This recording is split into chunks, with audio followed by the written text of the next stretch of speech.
We're spilling tea on religion and health, where intersections of faith and healing combine on ReligiosiTea.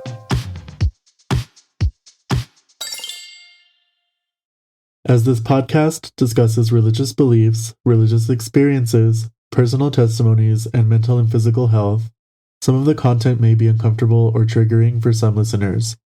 Content warnings will be provided in the description of each episode. Any personal journeys discussed on this podcast do not constitute health, medical, or religious advice. We are simply trying to capture the lived experiences of real people who would like to share their own stories about religion and/or health.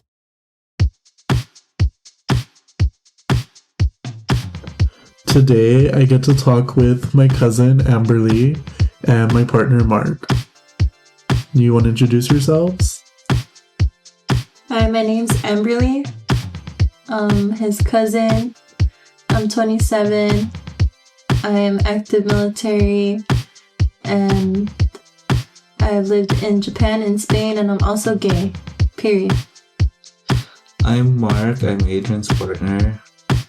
I'm from the Philippines and currently I'm here in the US for a cultural exchange as a teacher. I'm a Roman Catholic and I'm gay. Period.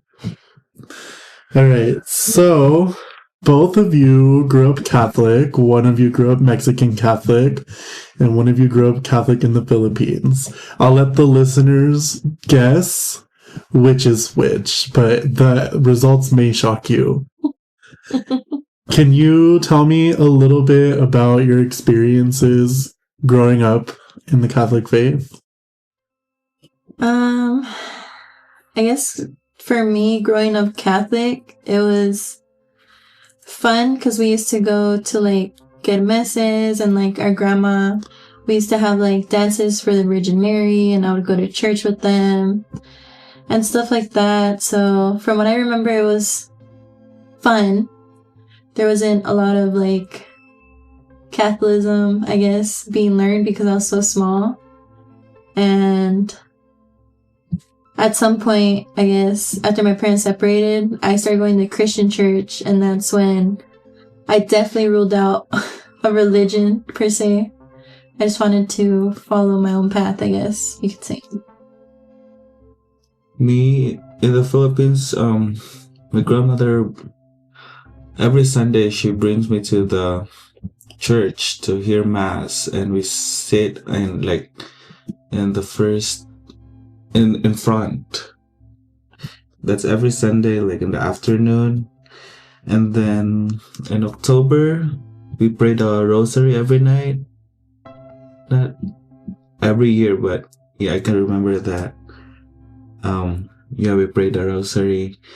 And my first grade teacher, she always read us as Bible story every Friday. And that's how I know Jesus, or my religion, I guess. Nice. Well, I appreciate you both sharing a little bit more about your history. Can you tell me, from your perceptions, what kind of the core beliefs are around Catholicism, or the major practices that kind of any Catholic would be able to recognize and do? I guess definitely going to church and growing up in a Mexican household is you pray to the saints, you do the whole matachines every December, that, and in the summer, and you lay the little kids to rest, and you do everything of that sorts. And then you have your Ash Wednesday, you do all that. So I did grow up doing all of that, and yeah, I guess that's something that my fellow Hispanics would probably know something about here, being from El Paso. Yeah, in the Philippines also we celebrate the Holy Week, the Semana Santa. And then we are doing the sacraments. We have to do First Communion and everything, and we have to learn the prayers, Our Father in my language, And we live by the 10 Commandments. Like, we memorize it. And then we do confessions. Yeah. Same. I've heard from other Catholic people that I know that it's very similar. Like, she feels that wherever she goes in the world, if she can find a Catholic church, she'll know more or less what the structure of the service is going to be like. And that she can find a mass anywhere. Do you guys think you relate to that? Yeah, because like for Roman Catholic, they have the liturgy, like they have the parts, and it's all the same. It just differs with language. That's what I know. I don't know. For me, I guess like I really fell off with religion, I guess, when I joined the Navy almost 8 years ago. So my first duty station was Japan, and there's not many Catholics over there. And if you do, there is a Christian church that happens to be like maybe in Tokyo or like rare like parts of Japan, but I mean their main religion is Buddhism and stuff like that. So if you happen to go to the one on base, they rarely offer like Catholic services. It's more so like Christian and stuff like that. But I don't know. I guess like my experience was different because I mean every December when I came home, I always went to my grandma's and we did all that celebrating the Virgin Mary and stuff. So I guess it's just different everywhere. And can you tell me, in your own interpretation, like what are the major moral lessons that you take from Catholicism? For me, it's just like the golden rule or something. Like, do unto others what you want others do unto you. And then love thy neighbors. Like that. For me, that's... I guess for me, like a lot through high school, I followed a similar quote that's like, Si Dios conmigo, ¿quién contra mí? And I would always think about that throughout high school or like difficult situations or like deployments and stuff. So I guess that's something that I took from Catholicism, and every time I go somewhere, I'm on deployment or traveling or something, I always hold like a St. Judas like necklace, and I also always do carry a little Virgin Mary with the prayer on it for travel. So something that I still hold onto. Can you translate the quote that you said? If God is with me, who is against me?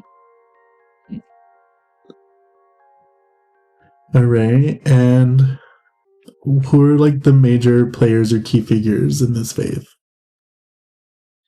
I want to say it just depends who you decide not to worship, but I mean Catholicism is a lot like the saints and Virgin Mary, and of course there is God, but I know everybody has their specific saints that they pray to depending on what you expect out of it. What's the question again? Who are the major players or key figures in this religion? In this religion, for Catholicism is Jesus, and then in the Philippines we're very into saints. Like every town we have specific saints that we are, how to say, that we worship or something. But for my town we do the Immaculate Conception, and then we worship Mary and other saints and also angels. Yeah. So speaking about saints, something that we have in Mexican folklore that I'm actually not sure if it's related to Catholicism or if it comes from the folk indigenous religions, but like Santa Muerte and Santeria. Mm-hmm. Is that part of Catholicism, or is that something that was created by the Mexican people?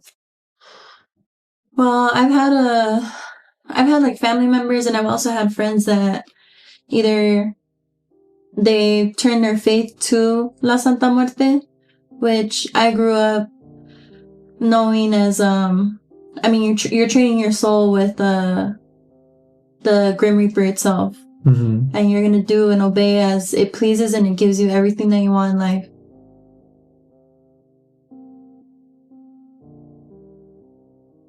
If that figure's part of Catholicism or not, because I actually don't know. I don't think it's like part of Catholicism, but I do know like some people like Santeria is I've also known it as dark Catholicism, where it's like they pray to the saints differently. Like they pray to them differently so they can get things in return, either in like a malicious way or like a very greedy way.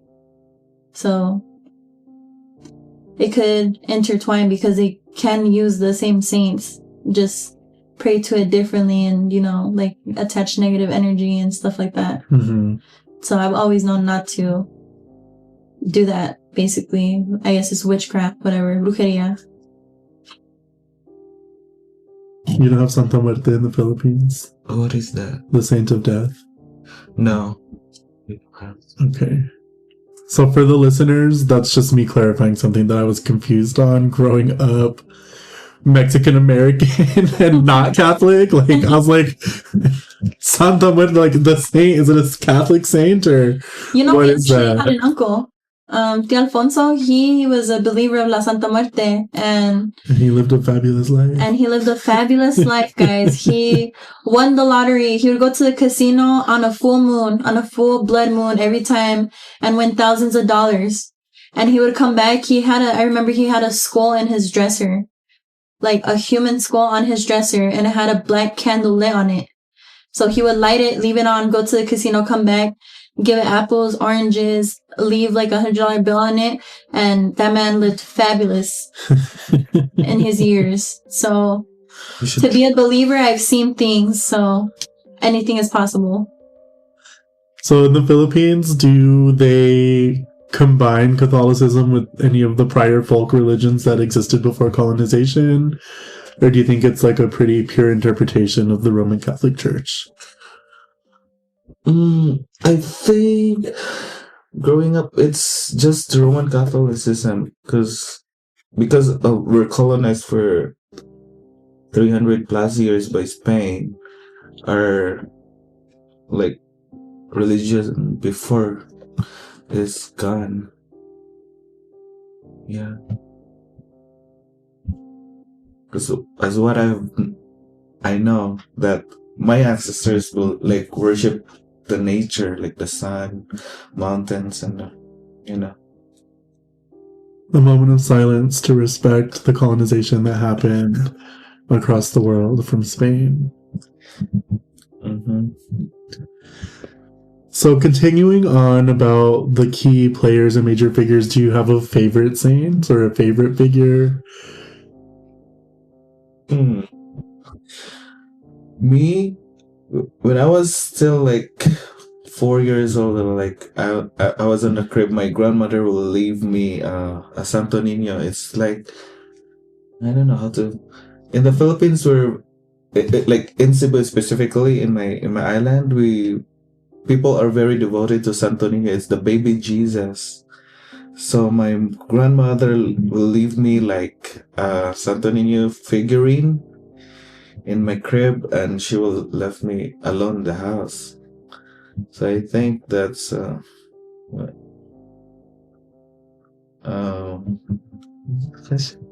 your favorite? Yeah. And also when like I was in elementary, I can remember that I asked my aunt to buy me a crucifix, like Jesus on the cross. I don't know why. I like that. Maybe because you grew up Catholic? Yeah.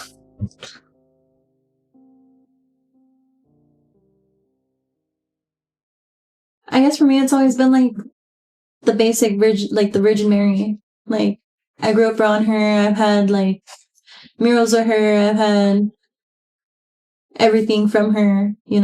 She's like one of the purest forms of saints and stuff, and she is like the main saint that is celebrated throughout Mexico.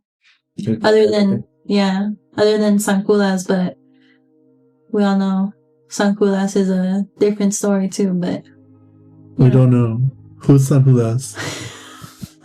That's Judas, right? Yes, he is actually The one who betrayed Jesus? He's a saint of lost causes. So a lot of people that are involved like criminally and, you know, have bad decisions through life or feel lost in life, they usually pray to the saint of lost causes. St. Jude's Medical Center. The lost cause. For the children with cancer? Yeah. So It's different. Yeah. Okay.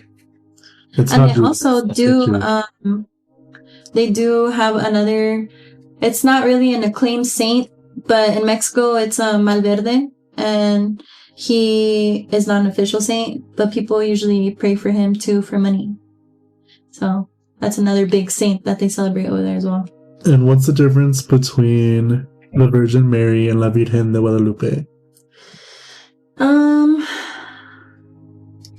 I guess like Americans that didn't grow up Mexican, I guess, like we have like a whole celebration. Like at our grandma's house, we had the matachinas dance for her. We fed them.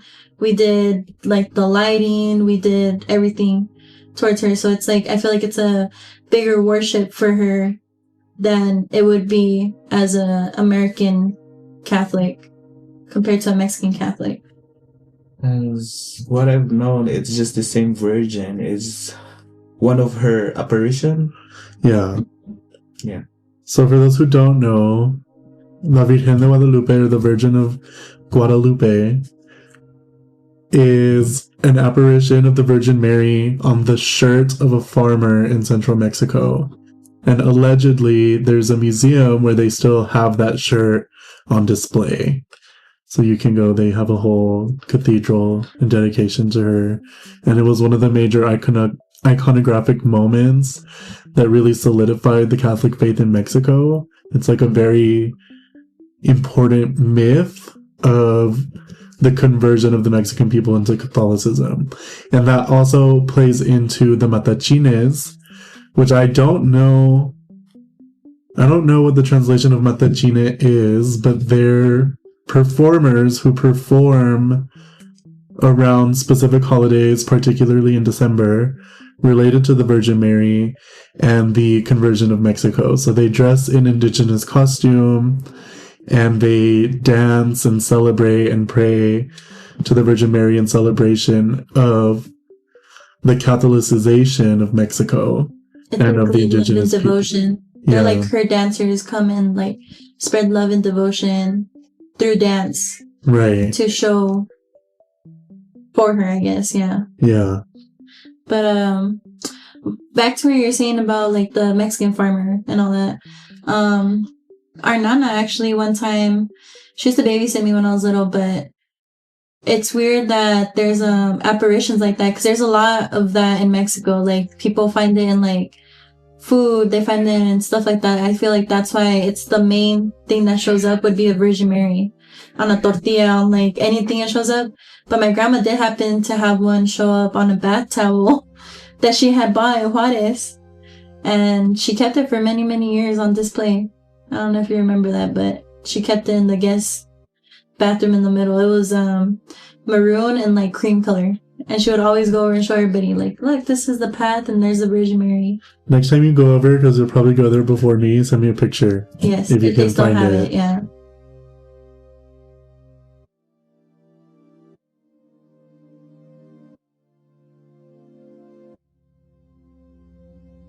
So, of all the stories that you've heard growing up or reading the Bible or attending services, is there any that you would say is your favorite? Well, my favorite Bible story is the prodigal son. It's about like two brothers. The other one asked their dad that he wanted his part of the land and his share, and then after that the dad gave it to him and he sold his share, and then he left the family or the place and like go out with his friends, spend the money with his vices and everything. and then his money ran out, so he's looking for a job, and the only job he could find is to be like a farm boy or something, like feeding the pigs. And he was so hungry, so he ate the food of the pig. And then he realized that in his dad's house they have like food and everything, so he went back, and then one of the servants saw him like far away going to the place, and the servant told the father, and then the father said like, oh, my son is coming home, and like kill the cattle for him, like we'll have a feast because my son is back. And then the other brother went like from the fields, he came home and asked the servants, why are we having a feast? And then the servant said like, oh, your brother is back. And then it's like the other brother is like disappointed or something, like a bad feeling, like he's telling his dad like, why are you having feast? Like he is the one who left us, he's the one who sold everything. And then the dad said like, just be happy because your brother is back or something like that. Yeah, that's a beautiful story. And how does that story make you feel? Like sometimes I feel like, for reflection, sometimes I feel like I'm the other son, like who sold everything and then go with his vices and went back. And sometimes I feel like I'm the other brother too, like I compare myself to others, like I'm doing good, why is that others seem to like that? So yeah.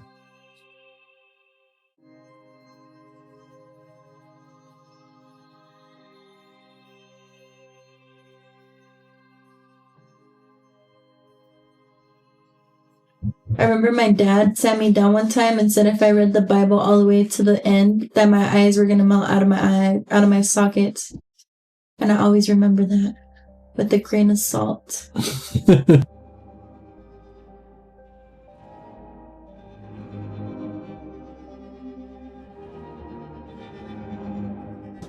So, you both have had different reactions as adults to growing up Catholic. Mm-hmm. One of you doesn't really feel very religious anymore, and one of you tried to become a priest. And also maybe isn't the most devout believer now, but is still quite faithful to the Catholic religion. So who wants to share first? The one who left or the one who stayed? The one who stayed first. Okay, so where do I start? Can you tell us about your journey through the discernment program and then what followed after as far as your faith? Yeah, well, when I was a kid, I wanted to be a priest because I don't know. And then after college, so I become a teacher. And then after college, I still like want to go back to that like younger self's dream, like to become a priest. So I applied to become a priest. And then I get into a discernment program. What is a discernment program? It's somehow like, it's not seminary yet, it's a pre-seminary, like you get there, you see the life of a seminarian, like to become a priest, to be part of a congregation. And then yeah, you live like you're in a seminary, like you have routine, you have schedule, you go to school to study like subjects like about theology, about the religion, about self, like it's like courses about religion, like related to Catholicism. And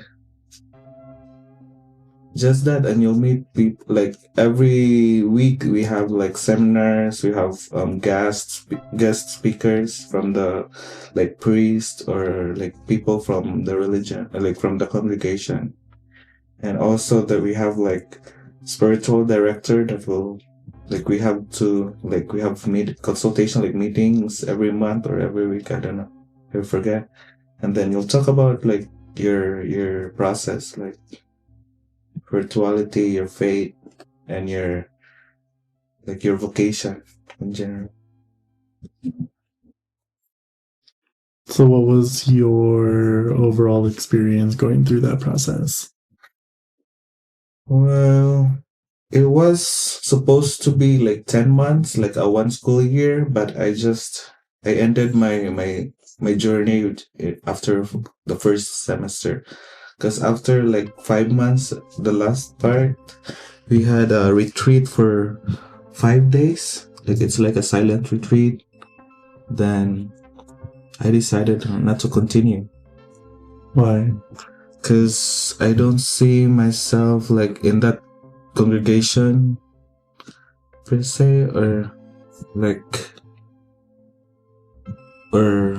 I don't see myself in that congregation, like joining them.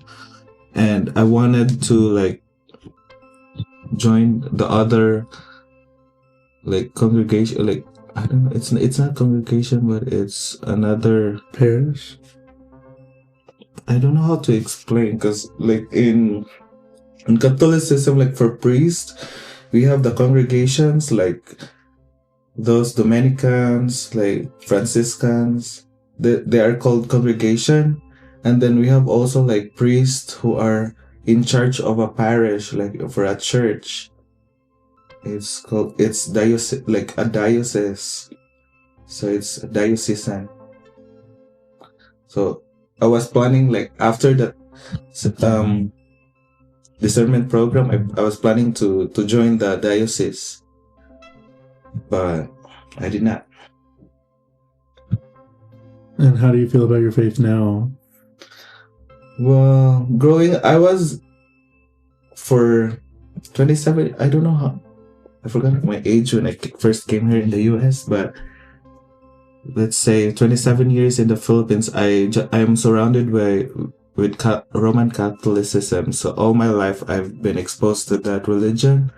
So I was very faithful, devoted. Like I go to church regularly.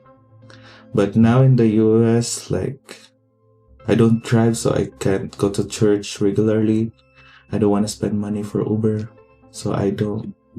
And it was pandemic when I came here, so churches was not open. So I don't go to church now that much. Like, yeah. And how do you feel about that? Actually, I don't feel anything. Like, I feel okay with it not going. But do you still like... But I still like do believe in God. I still do believe in Jesus. Like, I still feel like I'm the favorite child of God. Okay. On that note, you decided as an adult, Amberly, that you no longer wanted to participate, particularly in the Catholic faith. What did that look like for you?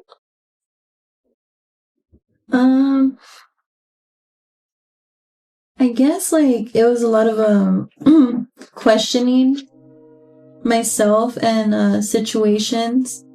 Like I went through a rough adolescent years with my family, as you know. And I saw my brother struggling a lot, and me leaving to the Navy, like, irrationally. I started believing less and less because I went from, like, terrible situations to, like, sexual assault and everything, and I'm like, if I'm so into my faith, why do these things keep happening? You know, and that's stuff like that, like, makes you question your faith, at least for me, is where I was like, I need to focus on my energy and attract better people, better situations, like manifest more things. And I guess that's how I went into a more spiritual healing journey for myself, per se. Of course, I still believe if people say like Dios te bendiga, I'll be like likewise and stuff like that. I still say that. I still bless my mom every time I leave the house. I still have little things that I still take from growing up Catholic into my adulthood, but I don't really lean into going to churches and stuff like that, because from my experience, I've seen people that are way too into their religion are like some of the worst people you'll ever meet. They're just a hit or miss, but that's kind of like what made me not believe in my faith, but made me question a lot of things as an adult, where I was like, why do good things happen to bad people if God loves you so much and he tells you to go this path, and then it ends up like fucking you over in the end? It's just, I don't know. I guess throughout the years, I was just like, it just happened too much. Obviously in the military, you see a lot of crazy stuff happening and going on. So little by little, I just, went a different path. So I know that you still engage in some very specific spiritual practices. Mm-hmm. Can you talk about what those are and what they look like? I do believe in limpia. I usually do them for my cousin when I come into town. My mom does them for me. I do them for friends overseas. I do everything of that. I do believe in cleansing your energy. I also have a pile of rocks or crystals that people say that I do charge. I do my I sage every time I move. I sage every time I do anything that's gonna majorly affect my life. I do get my tarot cards read. I'm a very open person. I always believe in karma. I believe in like the universe. I believe in like the higher power and all that. So. And for those of you who don't know, Olympia is like a Latino folk practice of cleansing the energy, and it looks different in a lot of different families or cultures or regions.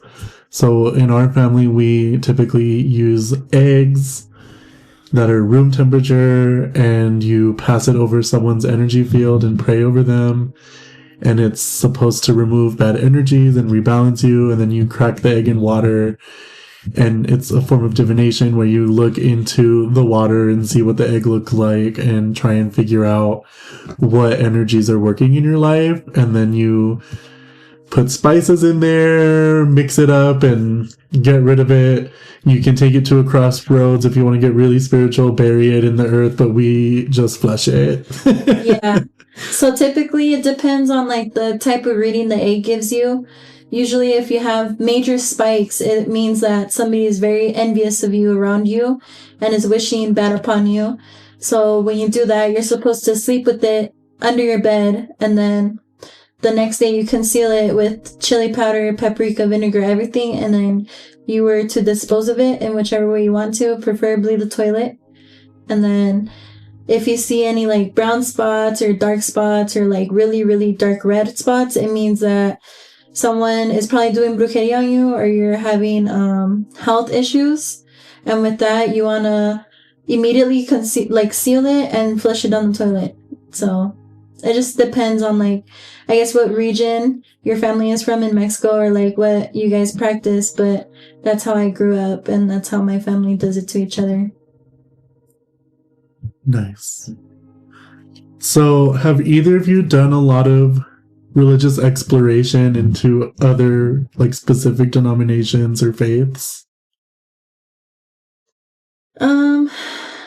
I know, like being stationed in Japan my first couple of years, I really wasn't looking for another religion, but I did love learning about different religions, because El Paso was very small when I left, and now it's a growing city. But when I went to the Navy, I was in cultural shock, guys. In Chicago, I didn't even know what Hmong people were. I did not know Laos people. I didn't really know about Filipinos. I didn't know a lot about different like ethnicities, because we're so secluded. El Paso is so small. We do have Fort Bliss, but is just so small. It's just mainly Hispanic people around you. So I did love hearing about their stories and like their practices and their religions. And like I would always ask questions like, oh, how do you feel about this and this? What are you guys not supposed to do? So I did like, I guess, researching people and their religion. And that is some religiosity. Period. What about you, Mark? Me, when I was in college, I tried to attend one of my friends' the Christian service, and I did not like it. Just that once, and then the rest, no. And what did you not like about it? Because like they sing, like their worship is more on singing, and they're loud, and like everyone's crying. Like I did not like it. Like I don't know, why are you crying? So you prefer Like like joint prayer and chanting? Yeah. And okay. it's yeah. Well, thank you guys for sharing about your religious history. We're gonna change gears now. Okay. Bring it on, sister. Just kidding.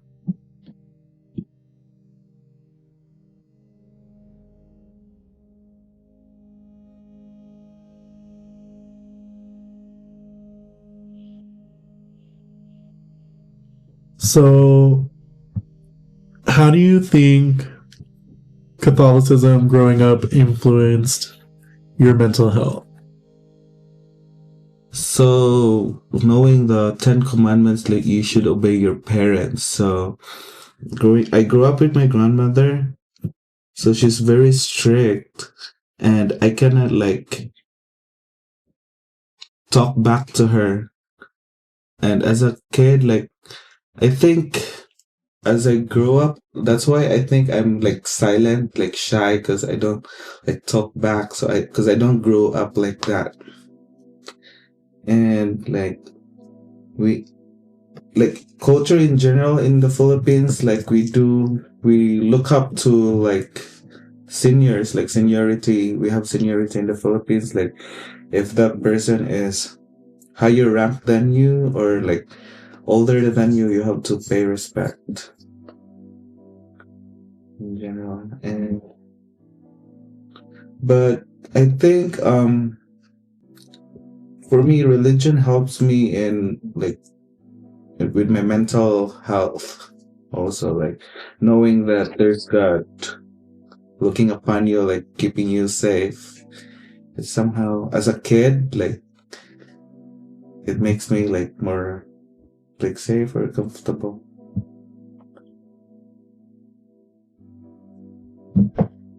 I guess for me, ever since I was a teenager, I was very rebellious and I struggled a lot with depression and stuff like that.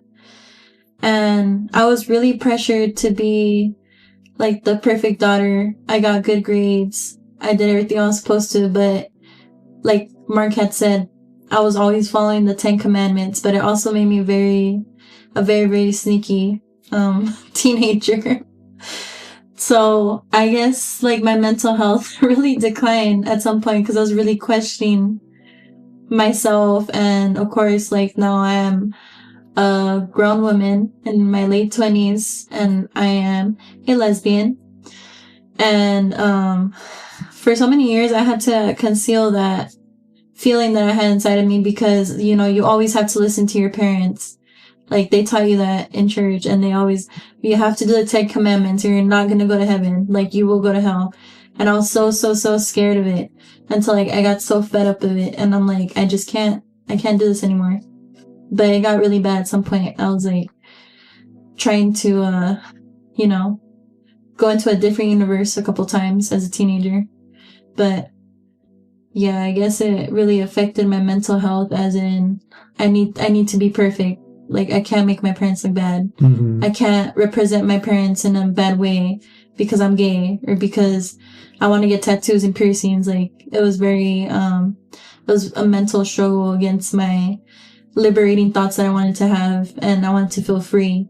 So concealing that for so many years, and then my outing was to go to the Navy, and I was able to do all these things. So I guess, yeah, it was very hard. Mm-hmm. So kind of what I'm hearing is related to this concept that I've heard of growing up from people who are Catholic about Catholic guilt. Can you talk about that? I don't even see it as Catholic guilt. It's like Catholic, like Catholic, what do you say it? Like when you want to like force somebody? Coercion? Yes. It's like you're raised on this. It's kind of like you're raised on this so young, you have no idea like what is going on. And it's like, oh shit, like I have to do this because that's everything I've known. Like, what if I turn away from my religion? Like, am I going to go to hell? Like, what's going to happen to me? So it's very like, I guess guilt, but it's also like coercion where they're like, you better do this shit now, or we may disown you as a family, which has happened to me, but whatever. I claim you, cousin. I know.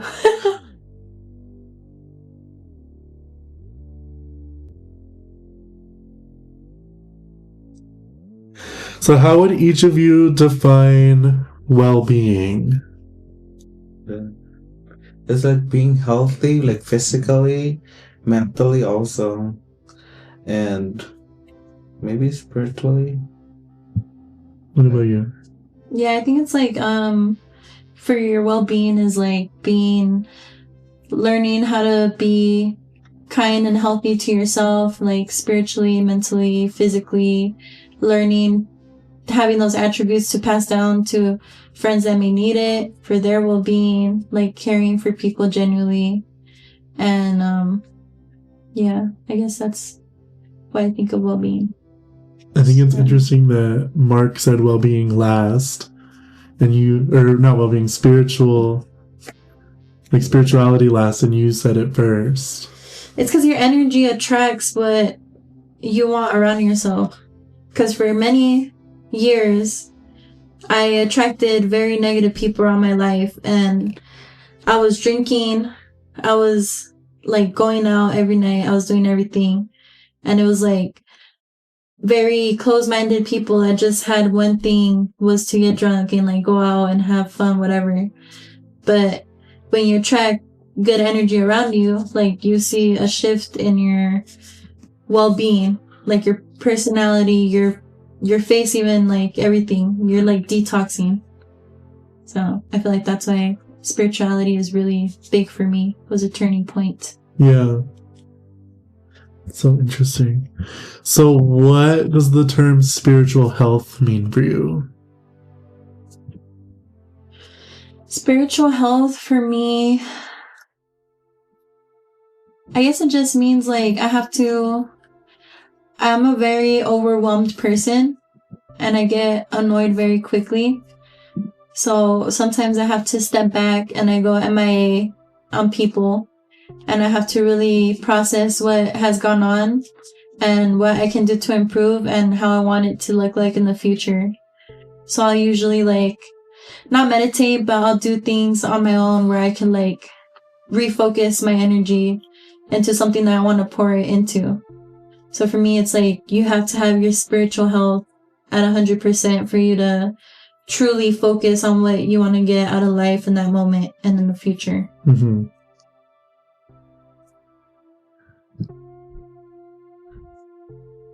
I don't know. You don't know? No. I mean, if you don't believe in spiritual health, you can say that too. This is a safe space. You can say that it's some hokey pokey BS. Pokey pokey. But like, if you want to have, like, spiritual health can mean a lot of things. It can mean like how spirituality comes into your health and well-being. It could mean how to have a healthy relationship with spirituality and spiritual practices. It could mean how spirituality relates to your mental health, how it contributes to the physical choices that you make. It can mean anything you want it to mean. But what does it mean to you?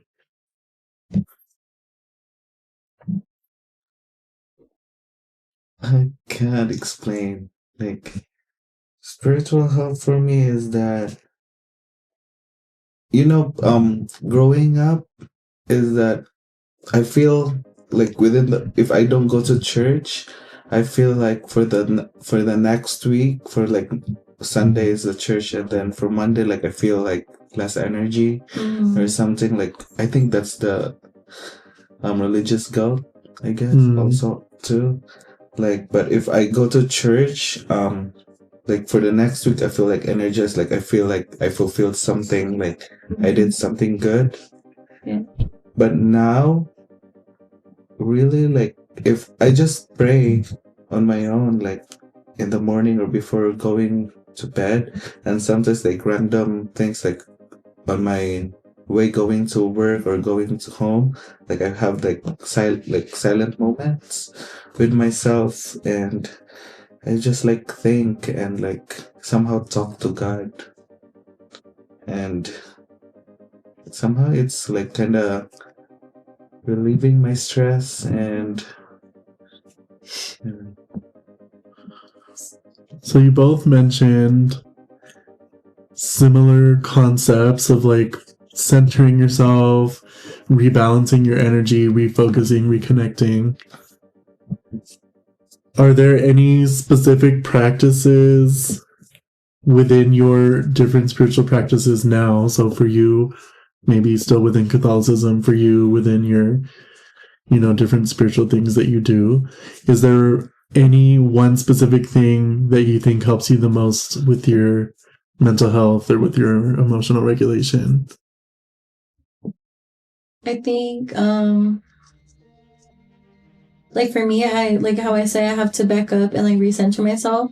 It's like no shade to any of my friends, but I really like block people out either for weeks, and people know like I'm either depressed or something, but I have to do it because I have very toxic thoughts and I don't want to reflect that on anybody else's energy. So I'm like, this is what I need to do. So I isolate myself, and either like I take long baths every night for weeks, or like I'll get hooked on like on documentaries that like could teach me something.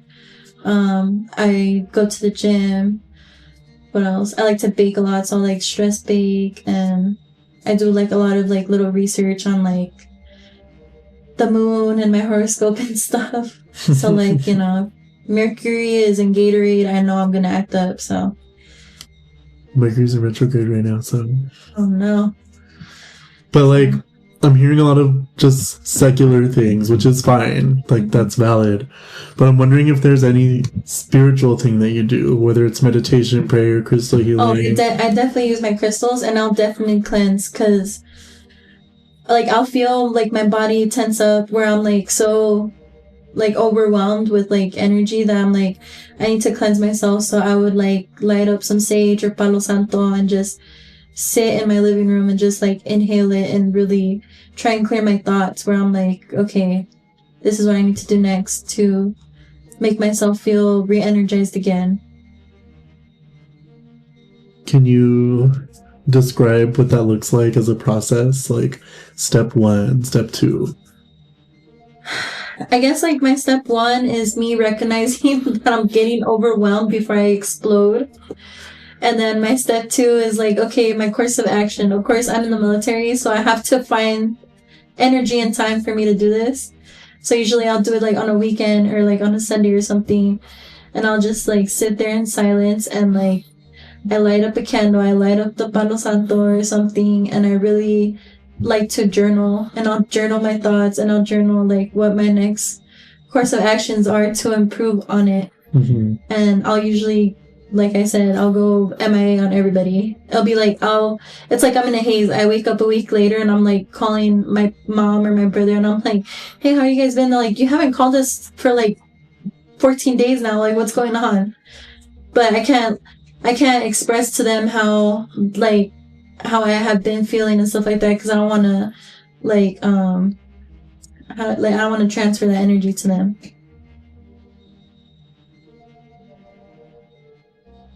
Yeah, I learned this in the discernment program. Like just be aware of your surroundings. Like at the end of the day, I like do reflections. Like, what are 5 things that happened today? Like, I feel good about myself, or like that. And then also, as a Catholic, like finding God in all things. That's what I've learned. Like, even like, oh, the cool wind, or like like the sun brights, like it's beautiful. So like I try to remember those things like in a day. And what else? Or sometimes I feel like overwhelmed, feeling like a positive feeling, like coming here in the US. Like sometimes, like in my 3rd year, I still can't believe that I'm in the US. Like I like those feelings of like being grateful or something. It kind of like helped me like overcome stress or like problems. So, is there any advice that you have for anyone who might want to do the practices that you mentioned? So, like taking space to cleanse or taking space to find God. Do you have any advice for somebody who might want to do that? I guess like being spiritual, like sometimes I will still pray and stuff like that, but you do what makes you feel good and what you think will heal you at the moment. Like spirituality really heals me at the moment, makes me refocus myself. So you would really need to be open-minded on certain things that you need to do. Like, I feel like if you really want to do something, you have to believe in it, because then it will feed back to you. Like how I always say, like, may the universe continue to bless you guys and like protect you and stuff like that.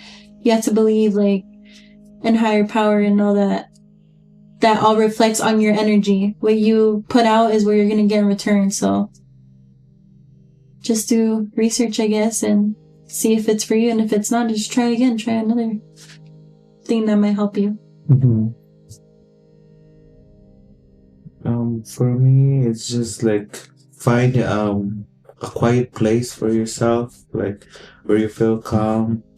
Then try to like, for me, just find that like for a day, like within a day, like find things that you feel good about yourself. You feel good about like everything, like at least 5 things for that day, and then try to like just be grateful. Yeah. All right. So we're kind of getting to our final segment. Do you have any advice for anyone or any information for anyone that wants to practice what you practice? So for you, your variety of like novo spiritual beliefs, or for you, somebody who wants to come into the Catholic faith? I can't even really explain it how I came up on like, I watched a lot of YouTube and I did a lot of I read books, or like I've always been attached to crystals since I was a little girl. My dad used to get them for me from the truck stops because he was a truck driver. So I feel like it was just natural to me to being spiritual, but definitely like do your research, like books, or look up YouTubers and like try and talk to people who practice spirituality, and like, you know, just it's okay to try something new out. It doesn't mean it's like permanent. So if you don't like it, or you feel like you're betraying your religion, you're not. You're your own person and you're entitled to do whatever you want to do with your life that makes you feel good. So Me as a Catholic, but now not practicing it that much, like I don't have any advice. I just have to like just be kind to other people. Like that's definitely. as long as you're not doing harm, and like I don't know, just be kind. I guess. Okay. kind of a similar question, but for anybody listening out there, do you have any words of wisdom or something that you've taken from your own religions or spiritual practices that can benefit others?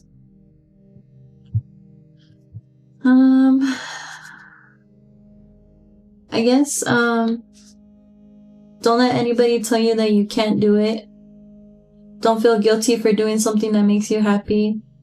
And don't care what other people think. Because you're your own personality, you're your own mind.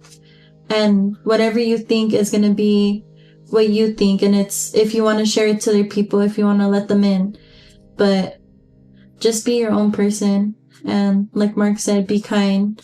Be respectful of others. You need to know that there's many other practices out there.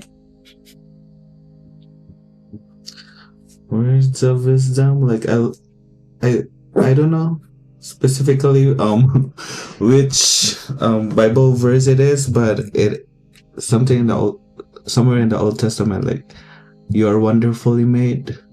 So that's really I always remember that I'm wonderfully made. So whatever like struggles you are going through right now, like just remember that you are made wonderfully. And yeah, just be kind. Nice. So do you have any cautionary tales or things that someone should consider if they want to engage in these spiritual practices? Don't get bamboozled, guys. Don't end up in a cult. Do your research. Do what you need to do. Make good friends. Have resources, because people are malicious and evil out there, man. I don't know. Yeah. You gotta be careful with whatever you do. So. For me,